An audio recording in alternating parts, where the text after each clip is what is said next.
في يعني المغرب خاض حربا، لا هناك ما هو اكثر من الحرب، حرب مسلحه طوال 15 سنه كان يدعمها يدعمها الاتحاد السوفيتي بالصواريخ، كان يدعمها القذافي، كانت تدعمها كوبا، ومع ذلك لم يحصلوا سوى الريح. المغرب في صحراء.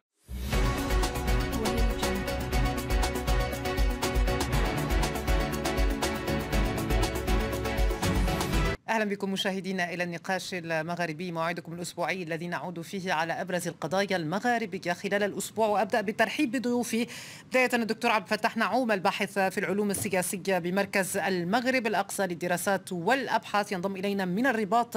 معي أيضا الدكتور يوسف البخبخي الأكاديمي والباحث في الشأن السياسي، ينضم إلينا من طرابلس في ليبيا. وأخيرا أرحب بالسيد محمد اليوسفي الكاتب الصحفي ورئيس تحرير موقع الكتيبة من تونس العاصمة. سادتي الكرام، أهلا بكم معنا على قناة فرانس 24.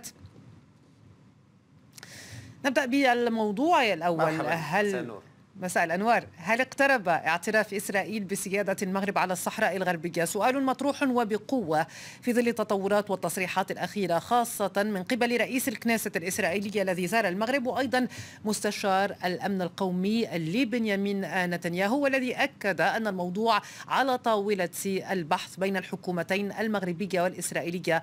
فما الذي يعنيه هذا الاعتراف إن حصل، وكيف ينعكس على العلاقات بين البلدين من جهة وعلى جيوسياسة المنطقة من جهة أخرى؟ وهل من مقابل ستطلبه إسرائيل؟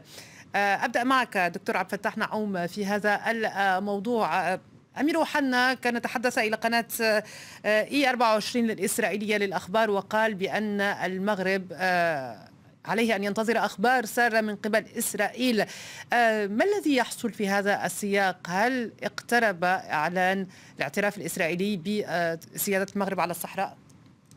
اهلا وسهلا بك وبضيوفك. اعتقد انه كل السياق الاقليمي والدولي والعالمي الان هو السياقات الاعترافات المتلاحقه لدول العالم بمغربيه الصحراء، سواء من خلال دعم مخطط الحكم الذاتي تحت السياده المغربيه على الصحراء المغربيه، او الاعتراف صراحه بمغربيه الصحراء كما حصل مع الموقف الامريكي. وبالتالي هو سياق متلاحق ل يعني مكاسب دبلوماسيه مغربيه، سواء كانت اسرائيل هي المعنيه هذه المره او غيرها.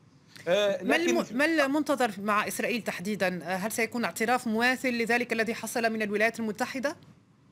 يعني ما دام قال المسؤول يعني في الكنيسة هو رئيس الكنيسة الإسرائيلي هذا الكلام، يعني الكلام العودة عليه، لكن الموقف الرسمي سيأتي من الخارجية يعني الإسرائيلية حتما، أو من الحكومة أو أي مسؤول دبلوماسي إسرائيلي. لكن أنا يعني أضع الأمور في سياقها، وأنه هذه السنوات الأخيرة منذ العام 2007 إلى الآن نحن في مسلسل متواصل من الاعترافات الدولية بمغربية الصحراء. لماذا؟ لأنه أولا المغرب أثبت نجاعته. لا بد أن نذكر أنه المغرب طوال 47 سنة وهو يقف في وجه مشاريع تلو المشاريع من أجل المس بسلامة أراضيه. كان الاتحاد السوفيتي والقذافي منخرطان في هذا الموضوع، وكوبا وكوريا الشمالية، كل الخارطة ضد، يعني حتى أنظمة بادت يعني انتهت كلها بكل ما فيها، كانت ضد وحدة الترابية للمملكة المغربية، وكل شيء انتهى وبقي المغرب في صحرائه، بل وواصل مسيرته الدبلوماسية والسياسية. طرح مقترحا للحكم الذاتي في العام 2007. الآن أكثر من 90 دولة في الأمم المتحدة، يعني ليست نتكلم عن إسرائيل، أكثر من 90 دولة أعضاء في الجمعية العامة للأمم المتحدة يدعمون هذا المخطط. الدول العربية على مستوى جامعة الدول العربية، وإدعانا أو انطلاقا من مبدأ التضامن العربي، كل الدول العربية على مستوى الآلية الجماعية اللي هي جامعة الدول العربية، منظمة التعاون الإسلامي، تدعم مغربية الصحراء وسلامة أراضي المملكة المغربية. فبالتالي هو مسار متلاحق لمكاسب دبلوماسية أكيد مغربية. أن هذا يأتي في إطار مسار كما قلت السيد عبد الفتاح نعوم، لكن عندما نتحدث هنا عن إسرائيل نتحدث عن دولة ربما لها وضع خاص في المنطقة، خاصة مع القضية الفلسطينية. أيضا بالنسبة للشعب المغربي هناك ربما حتى كان هناك رفض لزيارة رئيس الكنيسة الإسرائيلي كما رأينا من خلال مظاهرات حصلت في الرباط خلال الأيام الماضية. بالتالي هناك أسئلة تطرح: ما الذي سيجنيه المغرب من هذا الاعتراف إن حصل؟ ما الذي تريده إسرائيل؟ هل هناك مقايضة ما تحصل؟ وحصلت اختبارات يعني منذ أن اعترفت الولايات المتحدة الأمريكية بمغربية الصحراء، وتزامن ذلك مع الاتفاق الثلاثي الذي هو بموازاة أو يعادل اتفاق حلف بغداد الذي حصل في العام 55 لرسم معالم السياسة الدولية في الشرق الأوسط آنذاك. الآن نحن أمام اتفاق يرسم معالم السياسة الدولية في القارة الإفريقية. حدث الحديث عن، أو كان الحديث كله يدور حول إسرائيل باعتبار الجانب المتصل بمشكلة إسرائيل في العلاقة مع القضية الفلسطينية، مماطلات إسرائيل من أجل حل القضية الفلسطينية، وحصلت اختبارات، كان هجوم على القدس وكان موقف المغرب على عهده كما عرفه الفلسطينيون، كما عرفته الدول العربية، كما عرفته منظومة القانون الدولي. كان المغرب رافضا لكل ممارسات يعني الاحتلال الإسرائيلي اللا شرعية ولا قانونية تجاه الفلسطينيين. الفلسطينيون هم أكثر من يعرف مواقف المغرب الثابتة تجاه القضية الفلسطينية، لكن أيضا المغرب في العلاقات الدولية ينتهج سياسة الانفتاح أمام كل الأطراف ومع كل الفاعلين، لأنه بالمناسبة المغرب لديه مشكل مع الجزائر، لديه مشكل مع بوليزاريو، لديه مشكل مع أطراف يعني تريد الضرر بوحدته الترابية، ومع ذلك ينفتح على العمليات وعلى الآليات الدبلوماسية والقانونية، لأن الدول المتحضرة في القرن ال21 هذه هي اللغة التي ينبغي أن تتكلم بها. لكن لا ينبغي أيضا الثبات على المبادئ، والمغرب ثابت على مبادئه فيما يتعلق بحل عادل يعني يعطي للفلسطينيين حقهم في إنشاء دولة. هذا ما يتفق عليه يعني المغرب ما زال متمسكا طبعا بهذا المبدا، مبدا الحل العادل للقضيه الفلسطينيه، وحتى يعني والمغرب ليس لا يزايد حتى على يعني الاخرين، لأن الدول العربية كلها تتفق على المبدا هذا. الجزائر تقول هذا الكلام دائما، قطر التي تزايد في هذا الموضوع تقول هذا الكلام ايضا دائما. يعني هي المزايدات في الاعلام في السياسه شيء، لكن في القانون الدولي اللغه والحديث والخطاب شيء اخر. طيب، أذهب إلى السيد يوسف البخبخي في طرابلس أسألك عن هذا الموضوع. هل تعتبر ما يحدث كان متوقعا؟ يعني هذا ما يقوله الكثير من المراقبون في ظل التقارب الذي حصل مؤخرا بين المغرب وإسرائيل، وكيف يمكن أن يؤثر على العلاقات بين الدولتين وأيضا على جيوسياسة المنطقة. بدءا تحية طيبة لك أستاذة دنيا، وتحية لضيوفك ومشاهديك الكرام.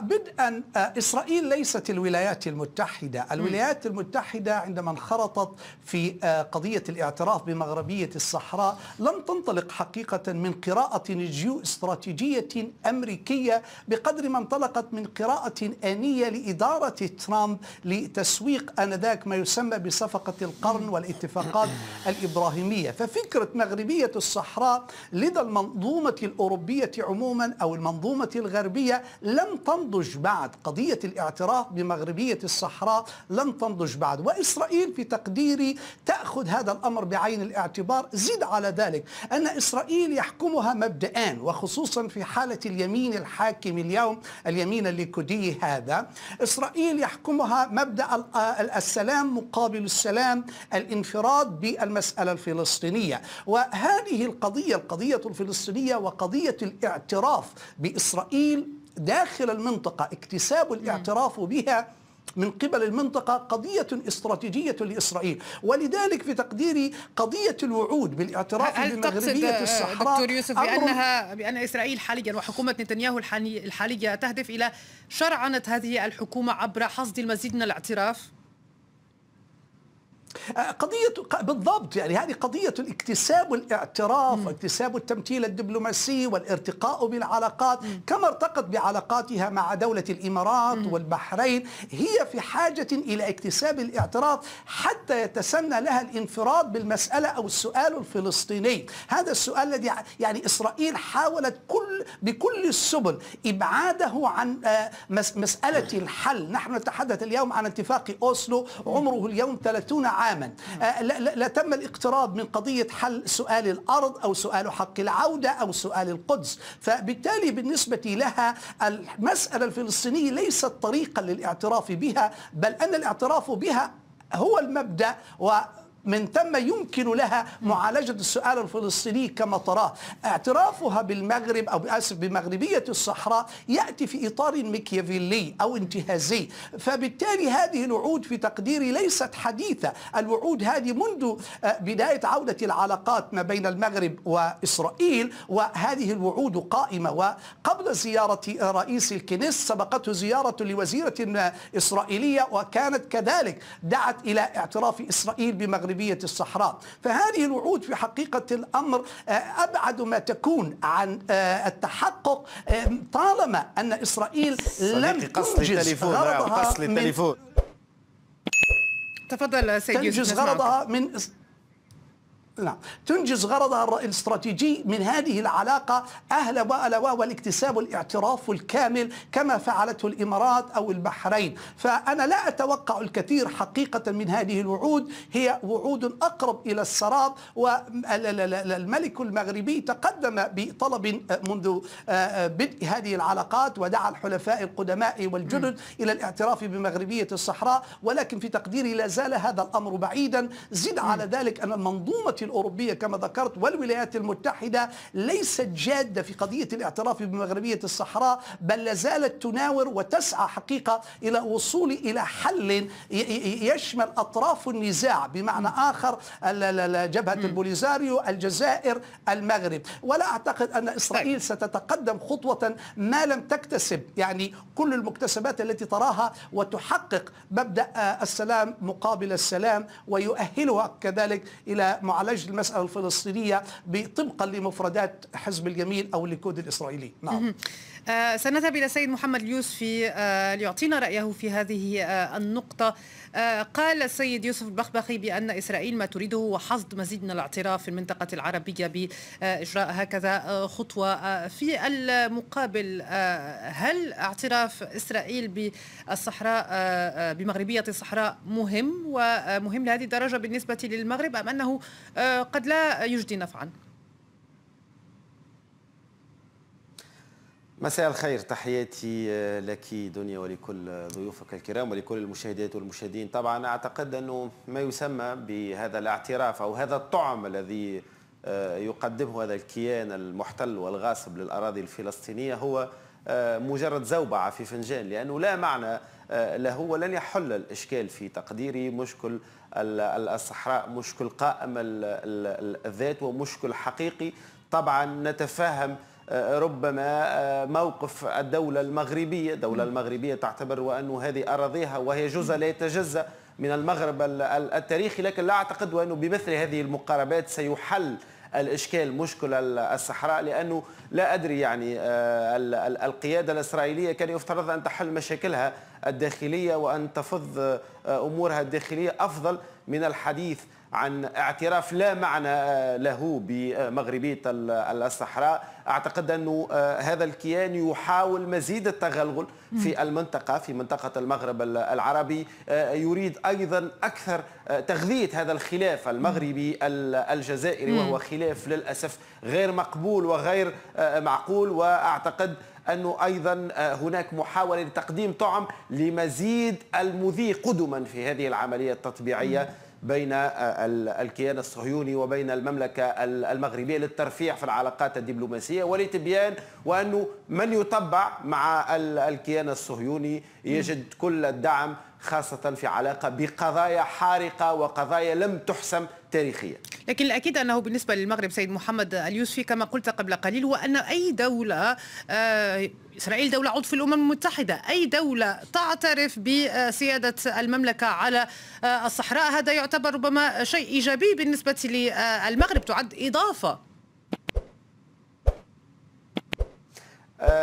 الاعترافات لا تحل الإشكالات، لأنه المشكل على عين المكان، المشكل ميداني، الخلاف قائم، العداوة التاريخية حول هذا الملف بين المغرب والجزائر ما زالت قائمة، وللأسف هذه العداوة دمرت اتحاد المغرب العربي، واليوم تزعزز ثقة الدول المغاربية فيما بينها، وهذا أعتقد وأنها خطوات بقطع النظر عن المكاسب الظرفية لا أعتقد وأنها ستحقق مكاسب كبرى استراتيجية لدولة المغرب مع احترامنا للشعب المغربي الشقيق. نقطة مهمة نقولها للسيد عبد الفتاح نعوم، وسأنهي معك في هذه القضية في هذا الملف. سيد عبد الفتاح نعوم، يعني أليس حريا بالمغرب أن يشتغل أكثر ربما على الدول التي لديها وزن داخل مجلس الأمن الدولي مثلا أو على الساحة الدولية مثل الدول الأوروبية بدل إسرائيل، خاصة كما قال السيد محمد يوسفي أن هذا الاعتراف لن يغير شيئا من الواقع، بالعكس ربما قد يغذي المشاكل والخلافات في المنطقة. يعني مجلس الأمن بمجموعه الدول دائما العضوية في مجلس الأمن دائما تصوت على قرارات مجلس الأمن منذ العام 2007 التي تدعم مخطط الحكم الذاتي وتعطيه السمو والأسبقية. لكن نحن نتكلم عن في سياق آخر، يعني كيف الاعترافات الدولية لا تعني شيئا فيما يتعلق بالنزاع المفتعل حول الصحراء المغربية، ومجرد علاقات دبلوماسية مع إسرائيل تعني لها الشيء الكثير. يعني باؤكم تجر وباؤنا لا تجر. من ناحية أخرى الحديث عن اعتراف ترامب لا معنى له. يعني العلاقات المغربية الأمركية بخصوص الحكم الذاتي تحديدا منذ العام 95 يا أخي، منذ أيام بيل كلينتون وهو هذا النقاش يتطور، وأيام وزير الخزانة الأمريكي ستيوارت أيزنستات، وصولا إلى لجنة 2009 مع الولايات المتحدة الأمريكية، وصولا إلى تطورات في الموقف الأمريكي بخصوص يعني مشروع المينا أو ميدل إيست أند نورث أفريكا مع الولايات المتحدة الأمريكية. هذه كلها محطات تعكس تطور مفهوم الولايات المتحدة الأمريكية لمنظومة شمال إفريقيا، يدخل ضمنها حل كل النزاعات والمشاكل الموجودة في منطقة شمال إفريقيا، لأن هذا هو مفتاح مفهوم أمريكا للقارة الإفريقية. يعني تطورات استراتيجية كلها موجودة في وثائق يعني رسمية للولايات المتحدة الأمريكية. فوق كل هذا الاعتراف الأمريكي جاء في أمر رئاسي تنفيذي صادر في السجل الفيدرالي الأمريكي بوثائق وبمراجع دقيقة لم يعترض عليها 17 أمر رئاسي تنفيذي وقعها بايدن عشية جلوسه على يعني كرسي الرئاسة. لكن بالنسبة لحل القضية فعليا قضية الصحراء داخل أروقة الأمم المتحدة وعلى أرض الواقع لم يغير هذا الاعتراف شيئا، كما لن يغير ربما الاعتراف الإسرائيلي إن حصل شيئا. يا أستاذة دنيا، في يعني المغرب خاض حربا، هناك ما هو أكثر من الحرب، حرب مسلحة طوال 15 سنة كان يدعمها الاتحاد السوفيتي بالصواريخ، كان يدعمها القذافي، كانت تدعمها كوبا، ومع ذلك لم يحصدوا سوى الريح. المغرب في صحرائه وخاض غمار العملية السياسية وأرادوا إفشال مخطط الاستفتاء وأفشلوه فعلا، ثم بدأ مسار آخر. كان المغرب إيجابيا، تقدم بمقترح الحكم الذاتي، طوره كثيرا، جاءت مناورة القرقارات أحبطها المغرب، قد جاء قرار 2602 والقرار 2654. هناك تراكم قانوني في الملف، المغرب هو السيد، هو المنتصر فيه. من يربط كل هذا بأن إسرائيل هي التي جلبته؟ إسرائيل لحد الآن لا تعترف فيها الولايات المتحدة الأمريكية بشرعية وجودها في الضفة الغربية، ولا في غزة التي انسحبت منها في العام 2005، ولا في مزارع شبعة وتلال كفر شوبة في لبنان، ولا حتى اعتراف ترامب بالجولان. يعني كل هذا ذهب أدراج الرياح، في حين المغرب موقفه القانوني قوي. اعترافات الدول كلها تصب في اتجاه ملفه القوي، لكن فوق كل هذا ومعه وضمنه وفي قلبه علاقات المغرب مع إسرائيل فيها عاملان أساسيان، وستكون هذه نقطة الختام.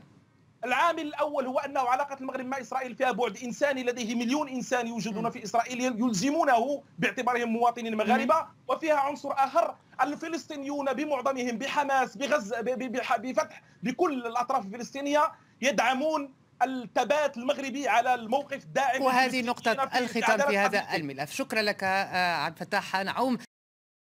من ترابك، من مائك، من جبالك، من هوائك، من أريافك، من مدنك، من كل شجر وحجر يسكن أرضك يا مغرب، تشربنا السمو والسؤدد. ألا تنشدون كل صباح إخوتي هيا للعلا سعيا.